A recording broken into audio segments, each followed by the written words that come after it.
Dua Revival by Majid Mahmood. Assalamu alaikum. This is your brother Majid Mahmood recording for the Daily Reminder. Brothers and sisters, I'm very excited about the series Dua Revival, and I hope you're enjoying every moment of it. Coming in with our second episode with information that is so crucial that every single Muslim should be aware of. What is that information? I will tell you that through a story.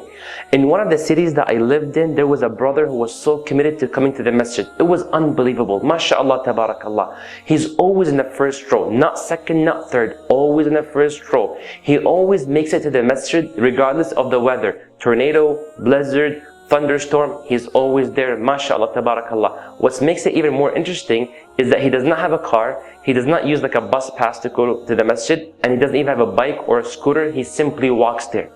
Now, after some time, we noticed that brother stopped coming to the masjid, and I realized that brother must perhaps be very, very sick.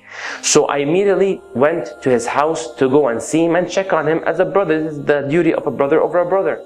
So I knocked on his house and he opened the door, and I was happy to see him standing nice and healthy. And I said, Assalamu alaikum. And he said, what the F do you want? He cursed a big word, and I was really shocked. Why would you behave like that? You should supposed to be, you say, wa alaikum assalam. But the brother said, what do you want? I'm like, I came to check on you, see everything is fine with you, because I haven't seen you in the masjid for a few days. He's like, you know what? I'm nice and healthy, right? Okay, good for you. Now move on in life. Move, Majid. Then I'm like, subhanallah, but brother, what happened? Like, how can I help? You know, you don't look like you're in the best shape. What's going on? Anything that hurt you, maybe can support you. He's like, whatever, man. I'm like, please. He's like, okay, come, let me tell you what happened. So he takes me to the basement, to the lower level of his house, and he starts explaining. He's like, for the past 6 months, I've been going to the masjid, praying first row in every salah possible.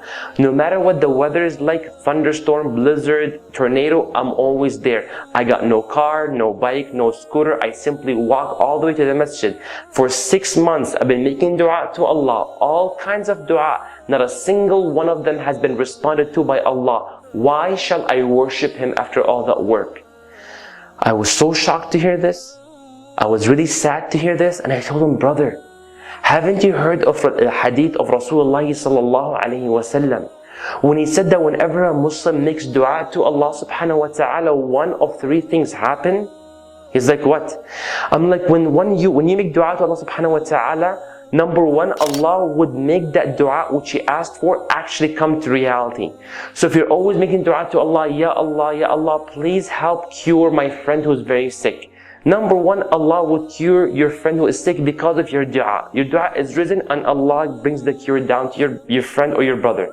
If Allah doesn't do number one to you, then number two, what Allah would do, Allah will not accept your dua in terms of curing your friend.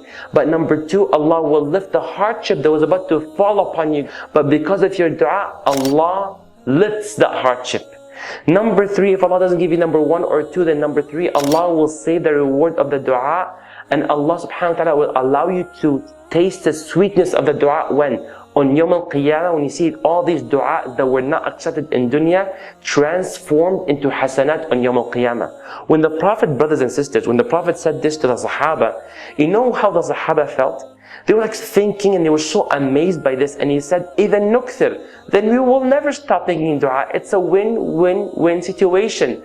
What do you think Muhammad sallallahu alayhi wa sallam said? And don't forget, this is sallallahu alayhi wa sallam. Did he say, oh Sahaba, don't exaggerate, don't ask Allah too many things? No.